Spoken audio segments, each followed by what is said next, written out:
আজ আমি তোমাদের শোনাবো সকলের পরিচিত এক গল্প, কাক, কেউটে ও সোনার হাড়ের গল্প। বনের মধ্যে ইয়া বড় একটা বট গাছ। ওই গাছের মগডালে বাস করত এক কাক আর তার বউ। ওই গাছের কোঠরে থাকতো এক কালকেউটে। ওই কালকেউটের দৌলতে কাক আর কাকের বউ তাদের ছানাদের মুখ দেখতে পারে না। ডিম পারলেই কালকেউটে সেগুলোকে সাবার করে দিত। কেউটের সাথে লড়াই করার সাহস তো আর কাক আর কাকের বউয়ের নেই।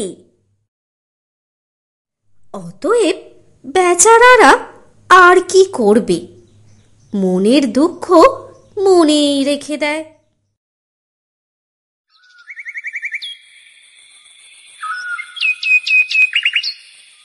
বট গাছের কাছাকাছি আর এক গাছের গোড়ায় মাটির গর্তে বাস করত এক চালাক শেয়াল। কাক ও তার বউ ছিল শেয়ালের বন্ধু। কাক দম্পতি এবার গেল বন্ধু শেয়ালের কাছে পরামর্শ নিতে, কিভাবে ওই কেউটের হাত থেকে ডিমগুলো রক্ষা করা যায় তার একটা উপায় জানতে। শেয়াল মশাই তাদেরকে আপ্যায়ন করল। শেয়াল বলল, আমার কি সৌভাগ্য, অনেকদিন পর তোমাদের দেখা পেলাম। বলো, কেমন আছো তোমরা? শেয়ালের এই কথায় কাকের বউয়ের চোখ ছলছল করে উঠল। কাক জানালো তার প্রতিবেশী ওই কালকেউটের কথা, কিভাবে সে তাদের ডিমগুলো খেয়ে নিচ্ছে সব খুলে বলল। শেয়াল তাদের আশ্বস্ত করে বলল, শান্ত হও তোমরা। তোমরা এতদিন এ কথা জানাওনি কেন?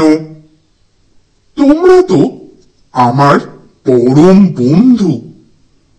আমি দেখি তোমাদের জন্য কিছু করতে পারি কিনা। শেয়াল জানে এমন হিংস্র প্রাণীটার সঙ্গে এমনিতে পেরে উঠবে না, তাকে ঘায়েল করতে হবে বুদ্ধির জোরে। শেয়াল মশাই বলল, শোনো কাক ভাইয়া, তোমাকে একটা পথ বলে দিচ্ছি। তুমি দেরি না করে কালকেই শহরে চলে যাও। তোমাকে একটা সোনার চেন ঠোঁটে করে নিয়ে আসতে হবে। সেটা এনে ওই কেউটের কোঠরে ফেলে দেবে। তারপর দেখো না মজাটা, ওই শত্রু কিভাবে নিধন হয়। যাও যাও, যা বললাম তাই করো।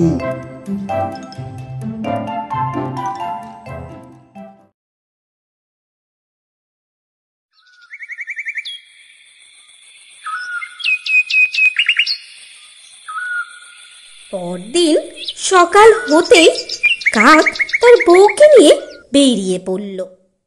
উড়তে উড়তে চলে এলো এক রাজবাড়িতে। দেখলো রাজকন্যা তার সখীদের নিয়ে পুকুরে স্নান করছে। পুকুর পাড়ে তাদের শুকনো জামা কাপড় আর সোনার অলংকার রয়েছে, দামি পাথর বসানো গহনা রোদে কেমন ঝিকমিকিয়ে উঠছে। শোনো, আমি কাজটা করব, তুমি কেবল আমার প্রতি নজর রেখো, বুঝেছো? তারপর সাঁ করে উড়ে এলো আর ঠোঁটে করে ছো মেরে তুলে নিয়ে উড়ে গেল একটা ভারী সোনার হার।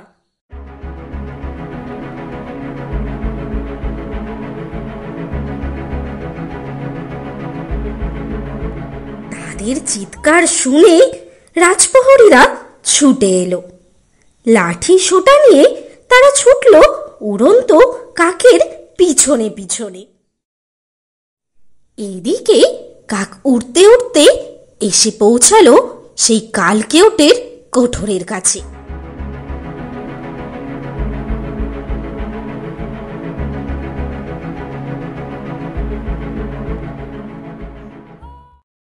তারপর দুজনে মিলে পাশের একটা গাছের ডালে বসে লক্ষ্য করতে লাগলো এরপরে কি ঘটে। ইতিমধ্যেই রাজপ্রহরীরা ছুটতে ছুটতে ওই বট গাছের তলায় এসে থামলো। সেই গাছের কোঠরের কাছাকাছি যেতেই সে দেখলো মস্ত বড় একটা কেউটে ফোনা তুলে ফুসফুস করছে।